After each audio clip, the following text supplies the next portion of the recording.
Hey everybody, I'm Nicole. I'm Lindsay. And I'm Sarah, and together we're the co-founders of Whale Tales, a living library of cetacean stories. And this month, oops, we did it again. We brought you more stories, and that's what you get in this episode. Yeah. Yay! Amazing, amazing. So sit back and enjoy as we dive right in.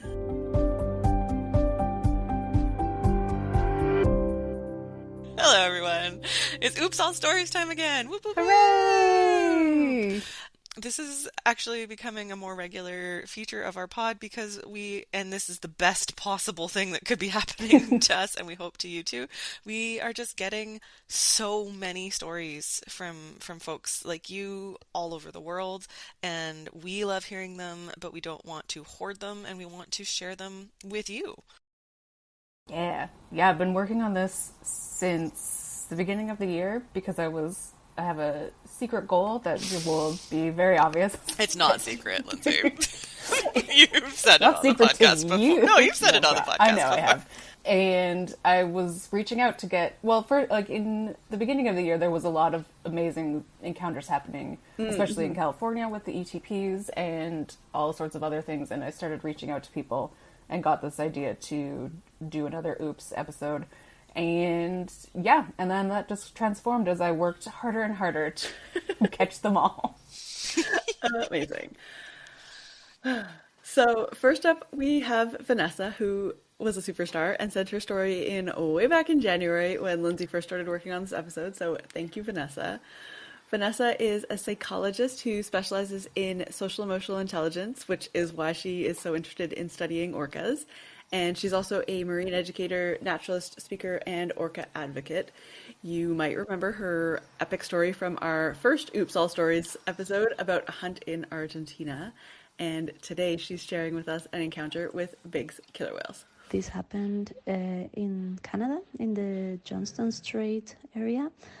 I was on a boat, and we saw the T-59s doing this kind of classical celebration they do after they hunt and eat.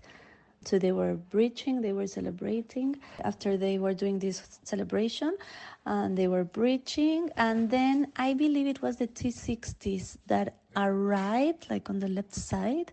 Like they were far, they were probably like, I don't know, like more than 800 meters away. Yeah, more, at least 1 kilometer away from the T-59s. And then the T-59s started swimming towards the T-60s. And then, like, we all were looking at that happening. But then I heard a splash at the bow of the boat. And I saw the splash also when I turned. And then I saw this orca. There were two orcas, actually, and one was like really curious and got close to the boat and started vocalizing.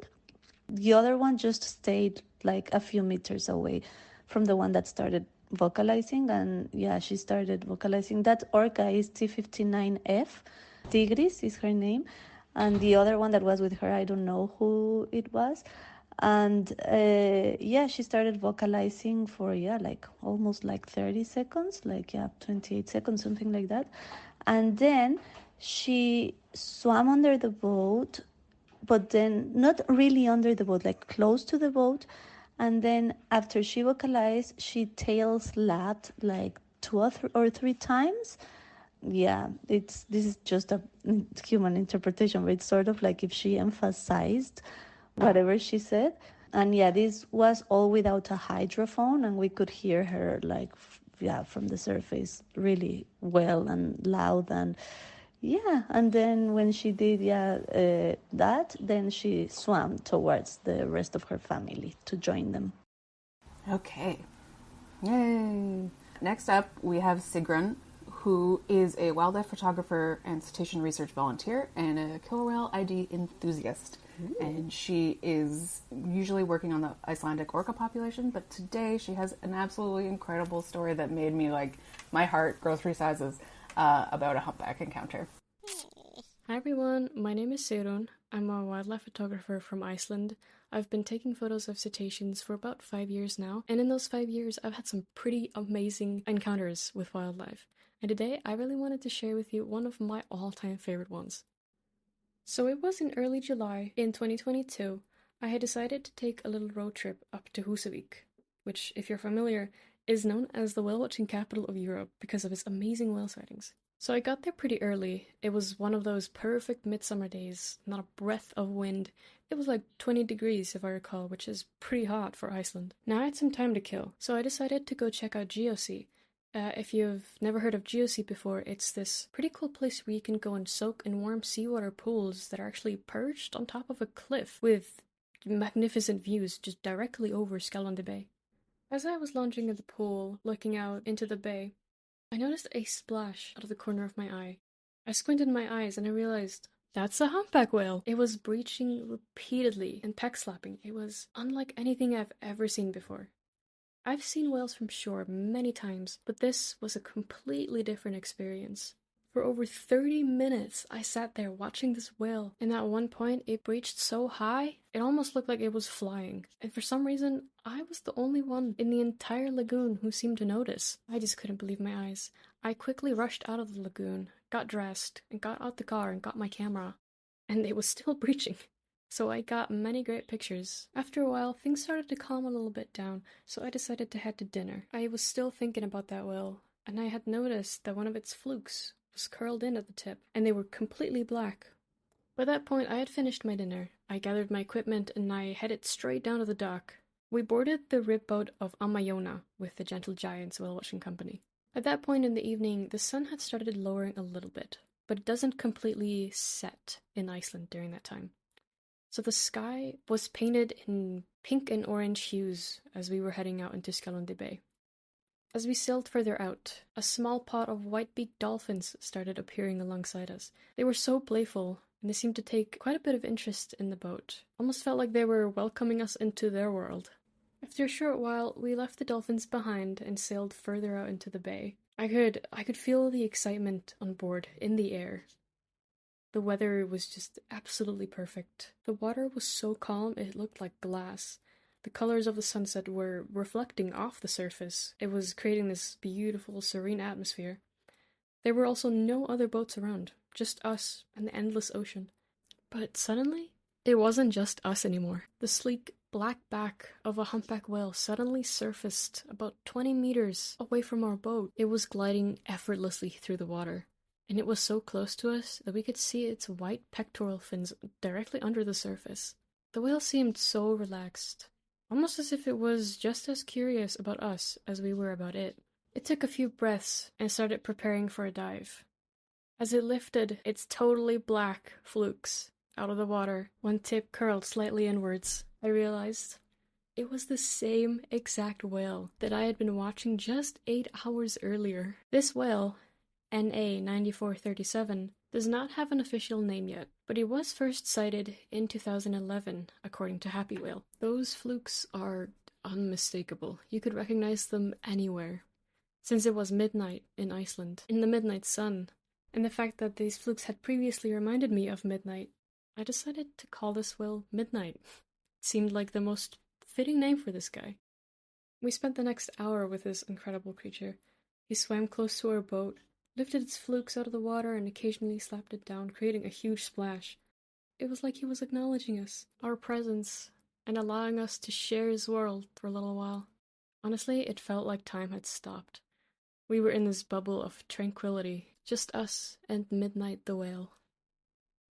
But unfortunately, all good things must come to an end eventually, and we started making our way back to shore. To our surprise, the white-beaked dolphins had stuck around. They kept playing in the wake of our boat all the way back home. It was truly one of those rare moments where everything aligns perfectly and you feel just an overwhelming sense of gratitude for being alive and to be able to experience such beauty. If you ever get the chance to go whale watching, especially in a place like Husavik, you have to do it. It's moments like these that remind you how incredible our planet is and how important it is to protect it. I'll never forget that day. Every time I think about it, it brings a huge smile to my face. so amazing. I love that story. Oh, amazing. Next, we have old friend of mine. Her name is Selby Wilkinson, and she actually, I know her because she used to work for me. She was a student of mine forever and a day ago, and now she is a wildlife photographer and expedition guide in both poles. I am so jealous of Selby, which I tell her regularly, and she has had some absolutely incredible encounters in the Arctic and the Antarctic, and this is one of my favorite stories she's shared about seeing orcas in Antarctica. Hey there, Whale Tales Podcast. This is Selby sending in a story about when I saw orcas in Antarctica. So I was working as an expedition guide last season in Antarctica, and the biggest thing I wanted to see when I was down there was orcas. I knew that the Southern Ocean surrounding Antarctica has the densest population of orcas in the world, so I thought my chances would be pretty good for seeing them. Little did I know it would be much more difficult to see them than anticipated. We went month after month after month without seeing them, and I started to wonder if maybe I would go home and not even see them. So that was disappointing for me, but still I kept my hopes up. And luckily that patience paid off. For one day later in the season, we had some crazy weather. We had extreme winds, a lot of snow, so we had to cancel the operation and change the location of the ship. We were originally going to be in one spot for the afternoon, and due to the weather, we had to cancel those plans and go elsewhere. Within an hour or so of having canceled the plans and the ship maneuvering to the new location, we suddenly got an announcement over the PA system on the ship saying, "We have whales in the water." Of course, no matter what it is, I get excited and I run out to the outer decks to see what kind of whale we have. And to my astonishment, when I arrived outside and I saw the whales, they happened to be the orcas that I had been looking for all those months. So once we found out that it was orcas, we made an additional announcement, told everyone what they were, and that's when people just started flooding out. Everyone on the ship came out on the outer decks with their binoculars, their cameras, and were just in complete awe of what we were seeing. It was a pod of about maybe 10 or 12 individuals, and they weren't too far off the ship. The ship stopped, went silent, and we just stayed in that location for 30, 40 minutes, complete silence, watching these orcas, seeing their beautiful dorsal fins coming out of the water, seeing them play around, be curious. It was so special, and I was really grateful to have that opportunity to see them and to just watch them for so long. Because there's the Southern Ocean is very large, there's lots of orcas, but they're also very well spread out. So the chances of actually coming across them, it appears, are less common than I had originally thought. So my favorite thing was just seeing the faces of everyone else so excited, especially, my fellow guides, all of us having wanted to see orcas all season long, and, looking at them with this childlike, awe in their faces as we looked at these beautiful wild animals. And I think that's what's so special about, whales in particular. They're big animals that people get really excited about just almost naturally. And I think it's wonderful that whales and like the orcas that we were seeing here are able to instill that childlike amazement and excitement and awe in adults and children alike as well. But it really fills me with a lot of joy to see other people so excited about seeing wildlife like that. And I think orcas are one of those animals that there's something almost mystical and extra special about them. People feel, like a really spiritual connection to orcas a lot of the times, and, seeing people with tears in their eyes, and it was really special. So that was actually the only time we saw orcas in Antarctica that season, and I'm heading back this season, and I hope to see more, because what a special experience. Thank you. Love and hugs. Bye. Oh, One day. One day, Guys, just as a side note, I'm so Yeah. sorry. I opened Selby's Instagram in order to just remember what her last name was, and the first thing in her story is 8 belugas behind Oh, her boat in Churchill from 18 hours ago. oh man. Okay, let's just travel the world. Yeah. Yeah, let's do it. It's on the list. Okay. Thank you, Selby. That was awesome. Next up, we have our friend and storyteller, Judith, who is sharing an amazing encounter that she had with some school kids. Judith has sent in a bunch of stories that you can read on the website, and you can also listen to one of them or a few of them in our first Oops All Stories. And we also did a full episode and interview with Judith in episode 45. As you will hear in this recording, she was recording this while watching humpbacks from her house in Iceland. So, yeah, Judith, just a font of amazing whale knowledge and whale stories, and it's always great to hear from her. Yeah. So hi everyone, this is Judith Scott speaking to you from Holmavik in the West Fjords in Iceland. I've been asked to share one of my amazing memories out on the water with these wonderful animals, and I am recording this standing in my house in a little town called Drangsnes, which is next to Holmavik in Iceland, and I'm watching the humpbacks out of the window as I record this. So my memory is of a day in 2022, and I work in this really quite small fjord outside of the town Holmavik. We are the only whale watching boat here, and I'm pretty much the only person who has ever worked in this fjord. It's a great privilege to have started a new whale watching destination. We started in 2017, and the absolute joy is that we are the only boat with the whales, which is hard to get in many places nowadays. So that's where I am lucky enough to work.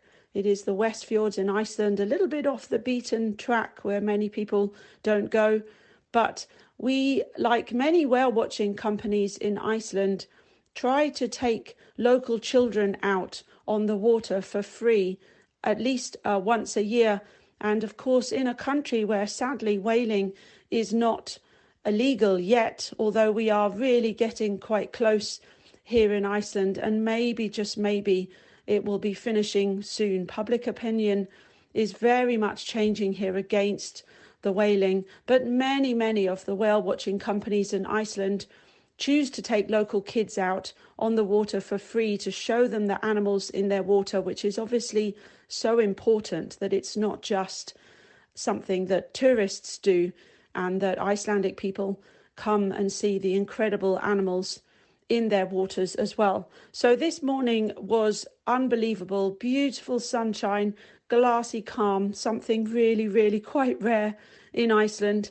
And we were just planning to do a short hour and a half trip before the main tourist trips with the kids, just to show them probably some humpback whales. They are the regular species that we see most of the time in this fjord. So we headed out with the kids on board, and we got within about 15-20 minutes of the beginning of the trip, we got a beautiful humpback encounter.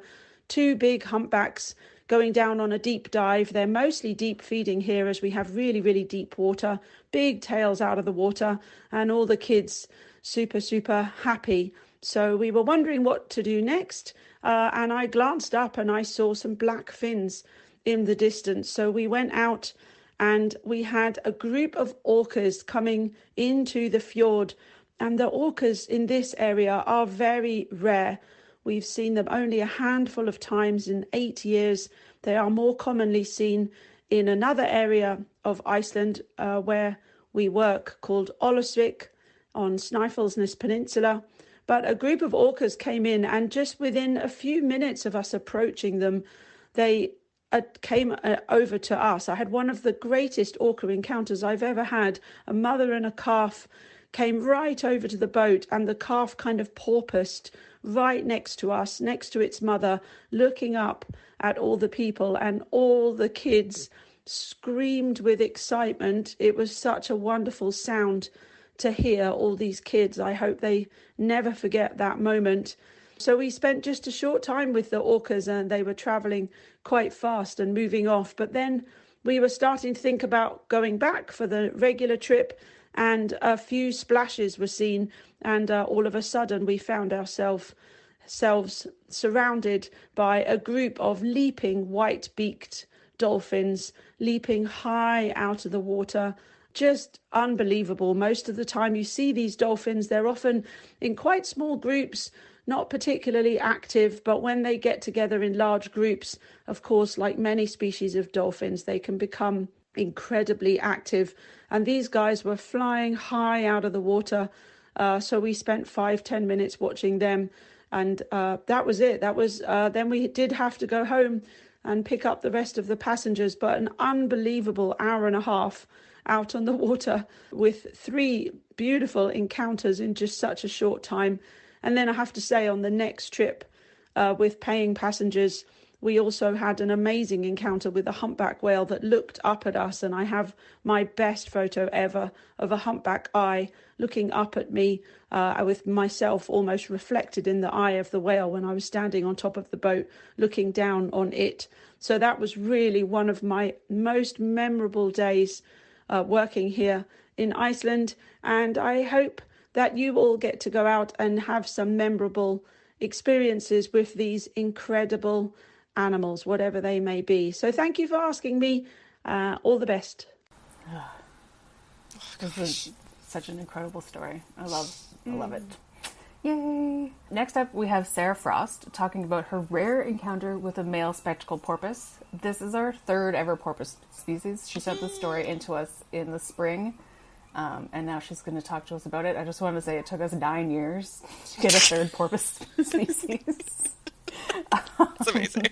And yeah, I don't think I ever thought we would get a 3rd porpoise species. It's so hard. Anybody's got porpoise stories at all, in general, of course, please send them in. But anybody's got porpoise stories that are not harbor dolls or spectacled porpoises, I would absolutely love to. Help us catch them all. Yeah. She's also going to talk a little bit about some of her encounters in the Azores and a mysterious whale encounter. Hi folks, thanks very much for having me on the show. I'm Sarah Frost and I work for the wildlife tour operator Nature Trek, based in Hampshire in the UK. Now, I've worked at sea guiding whale watching trips around the world, from the Arctic to Antarctica, Baja California, Indonesia, Scotland, the Maldives, etc., all the fantastic places, for 12 years now, and there's never a dull moment. And I'm really excited to tell you about a particular sighting I had earlier this year when I was guiding an expedition cruise to the Falklands, South Georgia and Antarctica. So at the time I had 100 guests on board with me for a private wildlife charter. This is a dedicated wildlife trip. And all of our guests are really keen on wildlife. So you can imagine an artillery of cameras and pairs of binoculars are usually lined up at the front of the boat, ready to spot anything that pops up. And on our stretch between the Falklands and South Georgia, I saw an unusual fin 2.5 or 3 kilometres ahead of us off the starboard bow. And it was logging on the surface, it wasn't moving.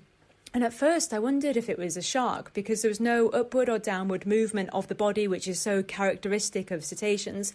It was just totally still, so I didn't know what it was. Perhaps it was a big fish.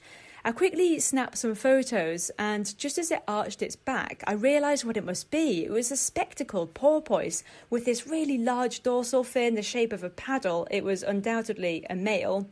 Now, there are few records of this very striking yet rarely seen cetacean, especially alive and at sea. And by far, most records are ones that wash up on shores in South America. So I was just ecstatic to find and record it.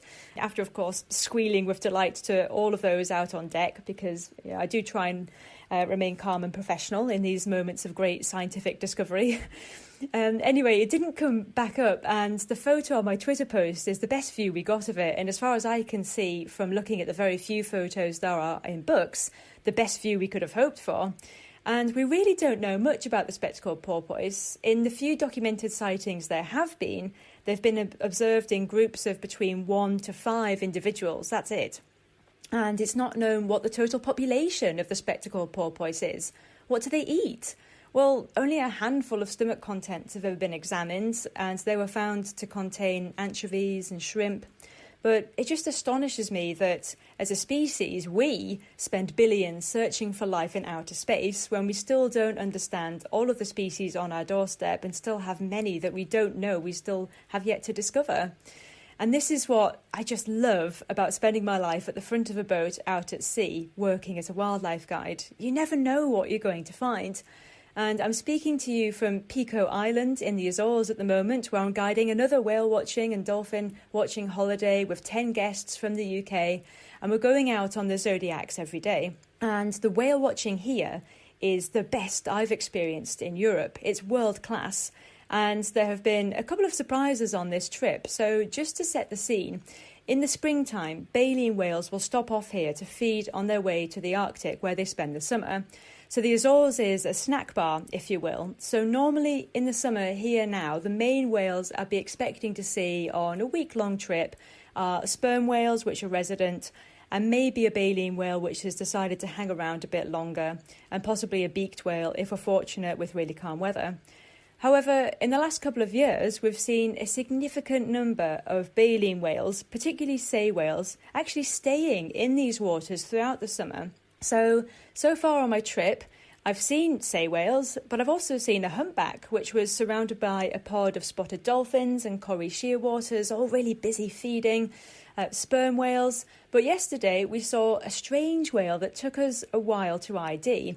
It looked like a sei whale, but the fin wasn't quite right. And also the behaviour was different from a sei, which normally just come up once and then down again for 5 or 6 minutes. This one came up more frequently and actually circled around our boat for 45 minutes, always keeping a distance of 100 metres or so, but we were still getting a good look at it. It wasn't a fin whale because there was no white marking on the right-hand side of the lower jaw, which is a diagnostic feature. It wasn't a brooder's whale because they have 3 clear ridges on the top of their head, which this one didn't have. So what was it? Well, sending photos off to our experts on shore, they believe it was a sei hybridised with a blue. Now, blue whales breeding with other large whales can happen, but not much is known about it. And in fact, a recent examination of the genetics of the North Atlantic blue whale population, so individuals that we could see here in the Azores, has revealed that there are unusually high levels of fin whale DNA found in the blue whale genome. And not only that, but the resulting hybrids are fertile. So we're still learning so much about these fantastic creatures. We think that what we saw was a sei hybridised with a blue. All of the sightings get recorded. We're seeing more baleen whales than normal. But what is normal? Whaling only stopped here in 1987, and it's taken several decades for a whale-watching community and industry to grow, and it's only since these have been running that we have records. So what were the whales doing before whaling? I don't know. Maybe it wasn't so uncommon for them to be here. What's going to happen now that Iceland have, on the 11th of June, issued a licence for the killing of 128 fin whales this year in 2024? These fin whales we see here in the Azores, and now multiple whale-watching companies make a living from, are the fin whales that they would be senselessly killing. So we have to keep putting pressure on these countries to get them to realise that these species are worth more alive than dead. But I don't know what we're going to see each day. Who knows what we're going to see? Whether it could be a spectacled porpoise or an unusual hybrid, I never know. And tomorrow is another day.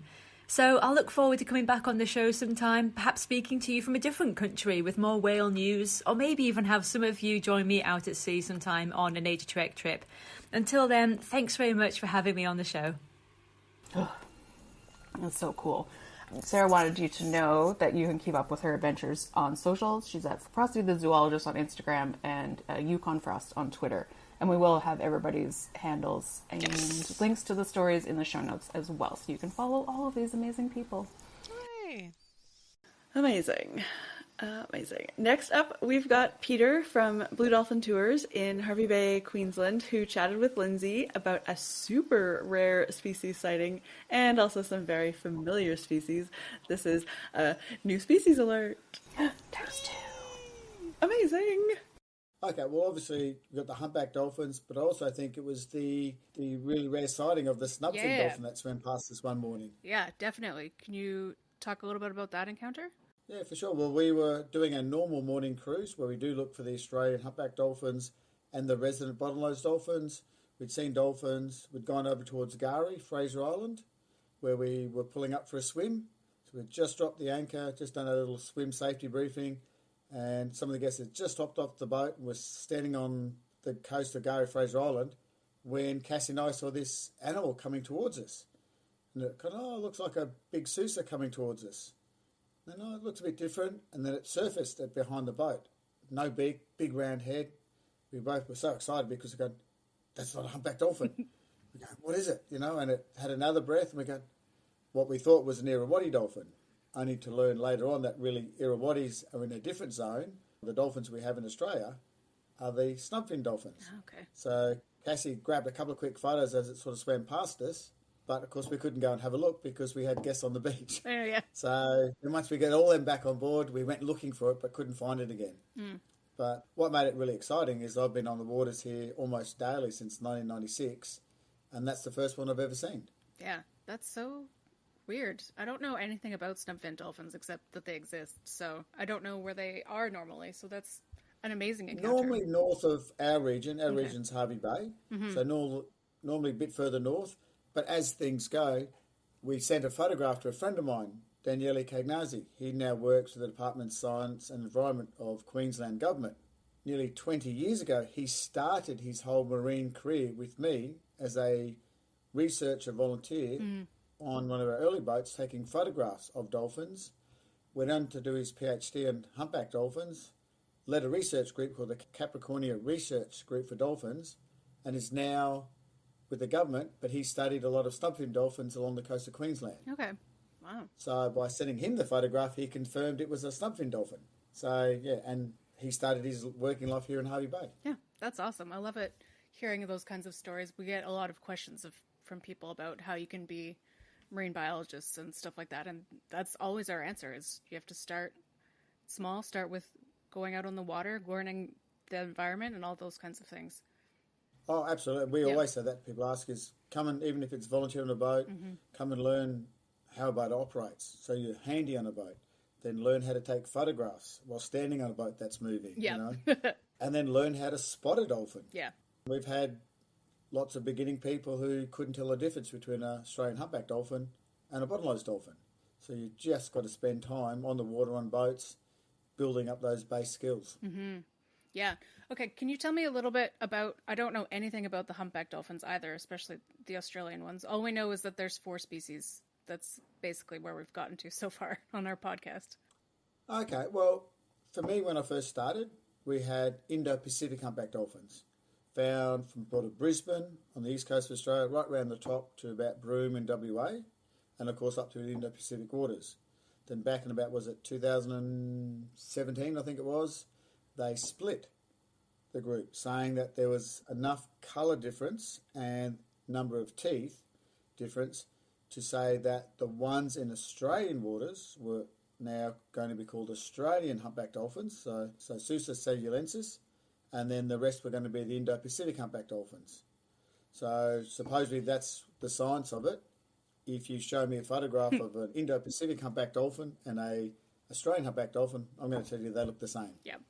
So it's just, I suppose, that evolution of more detailed science is breaking them down. And look, over the years people go, oh, it's the same species, it's just a geographical variation. But scientists like to make it confusing and call them different things. Yep, that's very true, yeah.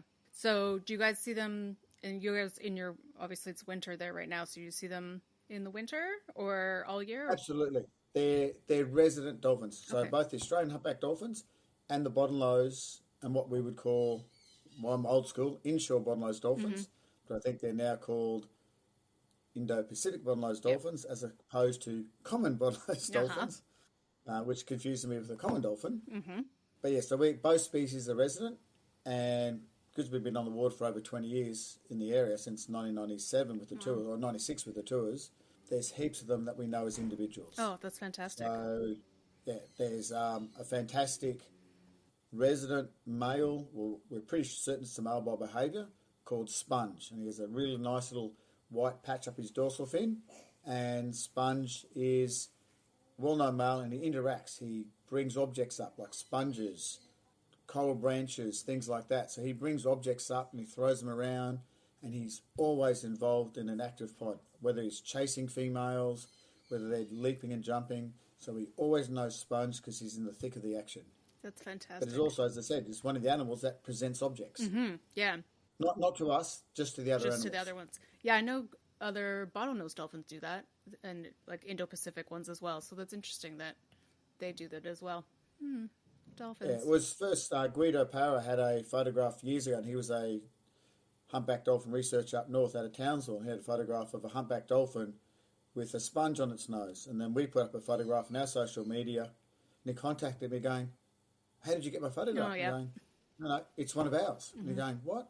It looks exactly the same." I'm going, "Yeah." So it was, I guess, interesting but not surprising that different geographical groups of animals, even though they're completely isolated, end up with some same behaviours. Mm-hmm. Yeah, totally. Do you have anything else that you wanted to share or talk about?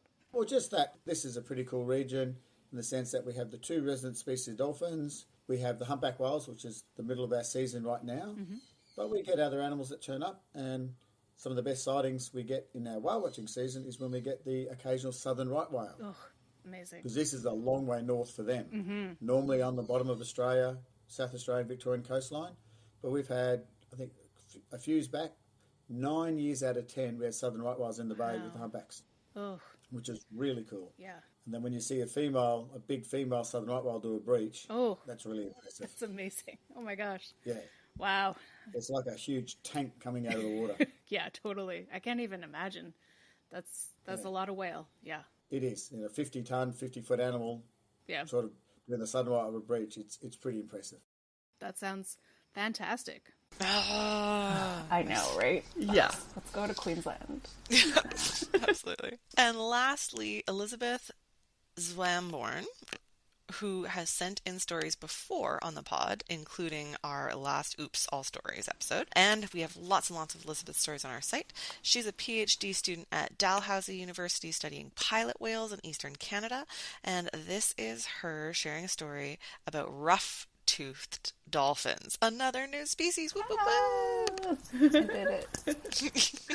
Lindsay from the future popping in here. In the time between we recorded this and the time the episode came out, Elizabeth actually successfully defended her PhD. So she is now officially Dr. Elizabeth. Hooray! Hello everyone. My name is Elizabeth Swamborn, and I study behavior in longfin pilot whales.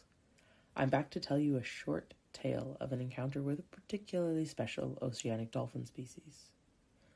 As someone who has been on the water a lot in several corners of the world over the past decade, I keep a list in the back of my mind of a couple of cetacean species I would love to see. One of these, a generally pelagic or offshore dolphin species, has eluded me, the rough-toothed dolphin. Long have I been enthralled by the rough-toothed dolphin's prehistoric looks and social nature. This species was named for the ridges found on their teeth, giving them a rough appearance. And as with many cetacean species, we know relatively little about them. I had hoped to encounter these dolphins during sperm whale research in the tropics, but I was never in the right place at the right time. In May of this year, I found myself on the big island of Hawaii, helping with an undergraduate marine biology course. I had helped with this class on a few other occasions, but never had a chance to get out on the water around the islands. This time, I was determined to change that. A small piece of me hoped that I would get a chance to finally see rough-toothed dolphins, but I shook that from my mind. It was unlikely to happen in a single trip to sea. And the worst thing to do is to set your expectations too high. The first Saturday morning came quickly. Field course assistants, a few students, and I left the harbor on a tour to explore Kona's pelagic habitats just offshore. It is an amazing coastline where the shelf drops off to 1 kilometer deep just outside of the harbor and continues to slope down far beyond that. Where you would have to travel nearly 100 nautical miles offshore to reach those depths in places like Nova Scotia, here they were right beyond our doorstep. There had been a decent storm in the days leading up to this trip, so the sea was agitated and not as calm as one would typically expect in the lee of the Big Island this time of year. In terms of wildlife, it was pretty quiet. Hawaii rose out of the ocean to our port side as we traveled southwards on the lookout for marine mammals. Time sailed by. The further south we went, the calmer the sea became, and yet there was no sign of cetacean life. We approached Sea Buoy, a floating marker anchored to the seafloor that serves as a fish aggregating device and a favorite fishing spot for both humans and marine life. Several birds circled above, and near the buoy we found an oceanic white-tipped shark. That was pretty cool. However, there were no blows, glistening flanks, or dorsal fins. While we were enjoying other marine life around Sea Buoy, the captain got a message that some friends of his had seen a large aggregation of rough-toothed dolphins to the north, near another buoy. My heart jumped in my chest. Could we possibly make it? As a whale biologist, I know just how quickly species can disappear into the blue. It was a bit of a pipe dream. We had a chat and decided to go for it despite the time it would take to travel there. Fingers crossed. After about half an hour, we arrived at F Buoy, bobbing amidst the swells. I had prepared myself for the possibility that this was all one big wild goose chase. Moments later, I glimpsed these prehistoric-looking pelagic dolphins for the first time. They were everywhere, breaching, surfing in the waves, on the horizon in all directions. I estimated approximately 40 of them, which I've been told is an abnormally large group for this particular occasion. Off the Big Island of Hawaii, they are typically seen in much smaller aggregations. Mottled gray and white with pinkish undertones, they frolicked in the sea around us for more than half an hour, before slowly moving further offshore.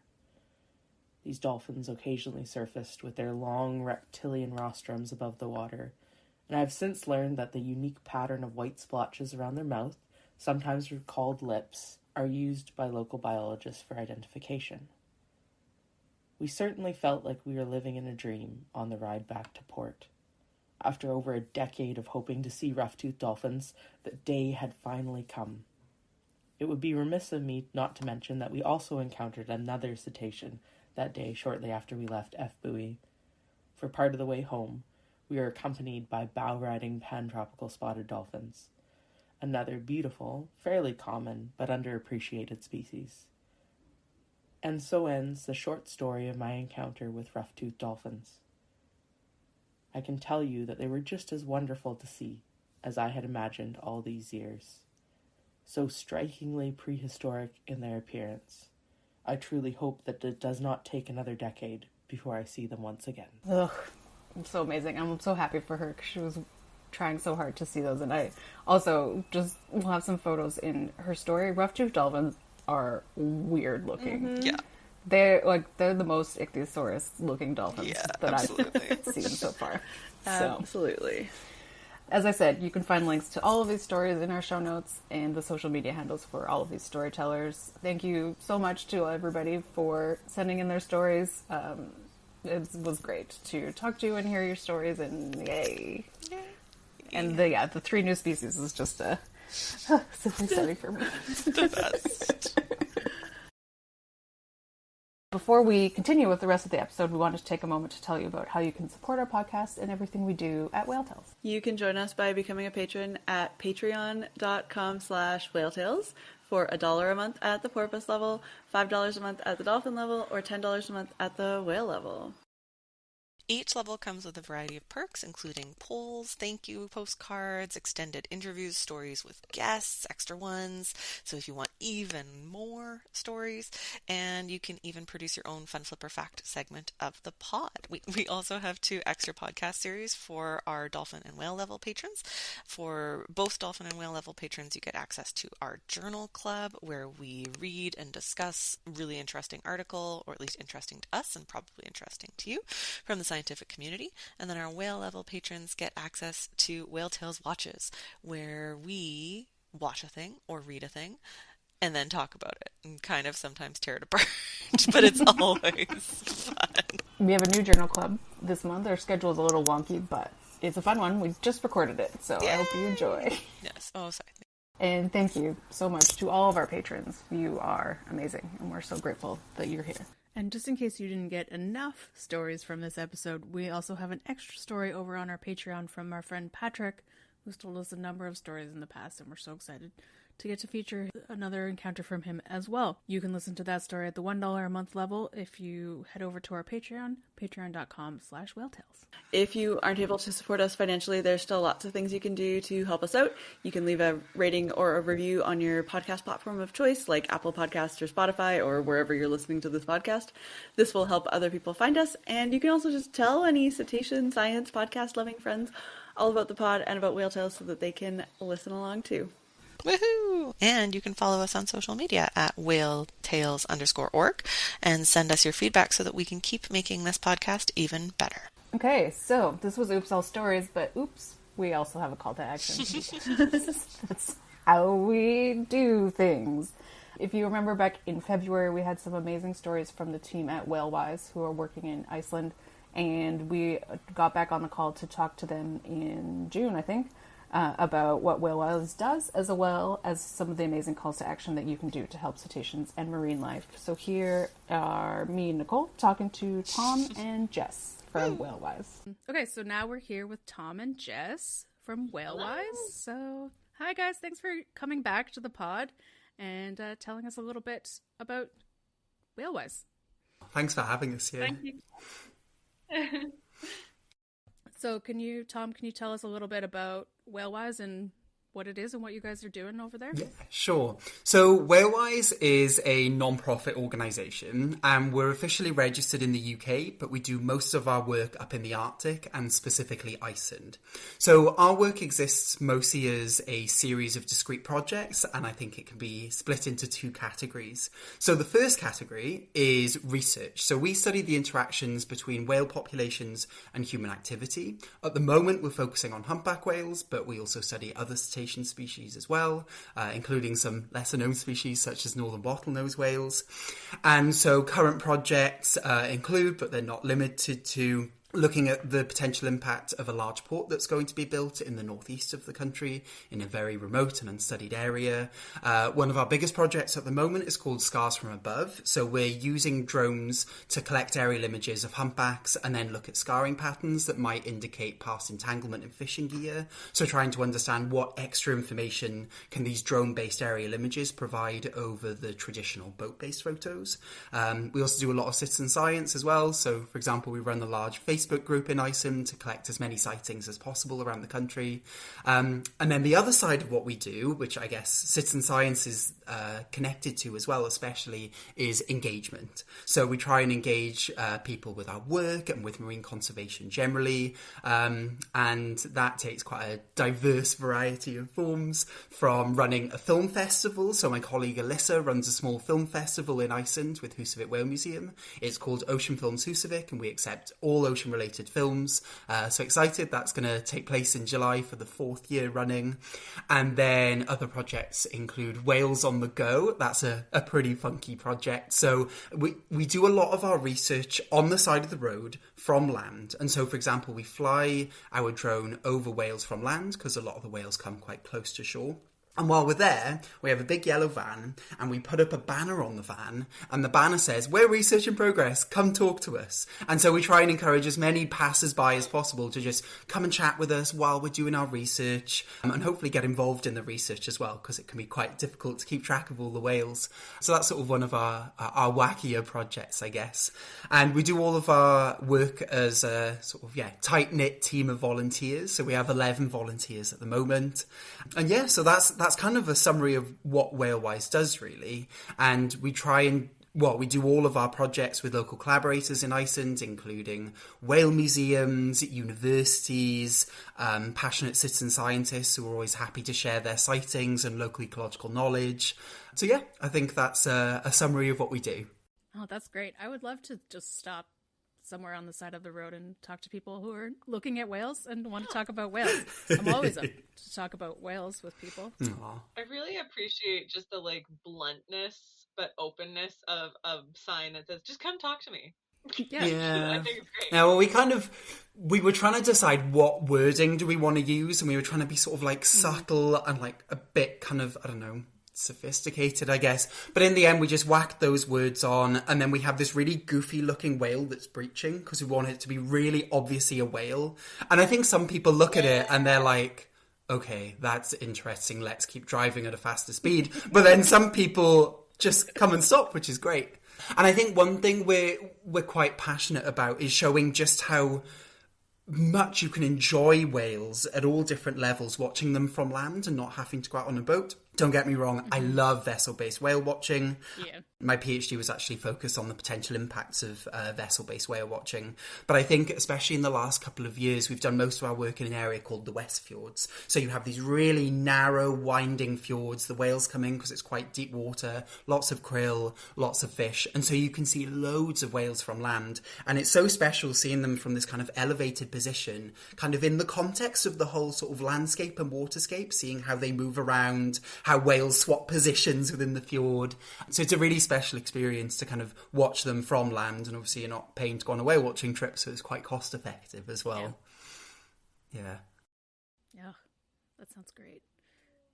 I do love seeing whales from land. It's like you kind of like you hacked the system or something. It's just it's extra special because it's a special surprise. Yeah. Okay, so Jess, I think you have a couple of call to actions for our listeners if you would love to share what they can do to help. Yeah. So I think there are many, but for the sake of this podcast, I've narrowed it down to 3. And so my first call to action would be to be open to all voices and to all perspectives, even if you don't agree with every voice. I think it's really easy to become very narrow-minded, particularly as a passionate person, as a passionate team of people, for example, particularly about the whales. And it's easy to feel a very strong sense of what's right and wrong. But of course, for us, and like Tom told us with the Scars from Above project, we are studying the impacts of the fishing industry on the whales, but we still must listen to other people involved in this area. It's important to listen to all opinions. So I think that would be my first call to action, from fishers, to locals, to researchers and conservationists, for example. And it's only when we listen that we are able to learn from other people. So I would say create respectful relationships with a deep level of trust, because judgment rarely leads to progress. That's amazing. That's such a good one. I was just been thinking about that recently with some potential new MPAs coming in, and there being issues with fishers around here, and like of course with the salmon and the killer whales, and it's just it's a difficult topic because so many people are affected in so many different ways, and it's so easy to be like tunnel vision, to be like, no, we have to save these whales, but like, yeah, that's a great one. Thank you so much. Oh, pleasure. I'm glad you agree. So the second would be, of course, with that said, with that first call to action being said, we must remember to be active with our passion whilst maintaining the respect that we spoke about before. For example, attend beach cleans, bring others with you, and engage in conversation, even if it's just a small conversation over a cup of tea, or if it's maybe a longer conversation. Use your individual power to make individual choices. Another example I would include is, in terms of individual choice, maybe make a lifestyle change. For example, you might choose to go vegetarian for the environmental benefits of leading a vegetarian diet.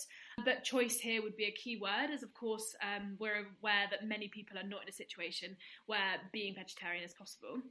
Another example would be perhaps give talks about whales maybe to your local community, and I think engagement can really go a long way, and that's something that WhaleWise have found over the past years. Like Tom was saying, with the Whales on the Go, it can be a really easy thing, but it can go a long way, and that conversation you have with someone on the side of the road, for example, might then end up in them choosing to read up more on ocean issues and stay in touch and maybe become researchers or conservationists themselves. Who knows? So I think engagement and conversation is a really important thing. Oh, that's great. Thank you. And the third one would be to remember to flex your power, not just as a passionate individual, but also as a citizen, to participate in democracy. So write to politicians. For example, currently in Iceland, many citizens are writing to the government to encourage a whaling ban, and actually the majority of the Icelandic citizens, it seems, are against whale hunting in Iceland commercially. More generally, choose who you vote for based on their manifestos. Do they favour marine conservation? Do they favour wildlife or non-human protection? This has the power to make great change, as ultimately politicians, they want to be popular. As if they're popular, they will be elected. So let your voice be heard to inspire positive outcomes for the world, and don't give up when it maybe doesn't instantly work out as you would imagine or you would like. These things can take a lot of time, as we know, but it's always worth trying. Yeah, that's a great one. The idea of flexing your power. That's such a great way of putting that. Oh yeah, that was Tom's idea actually, and I think it's a really nice way to say it. Like flexing your power. I also just I love that quote. It's short and snappy, but it does make you really think. So yeah.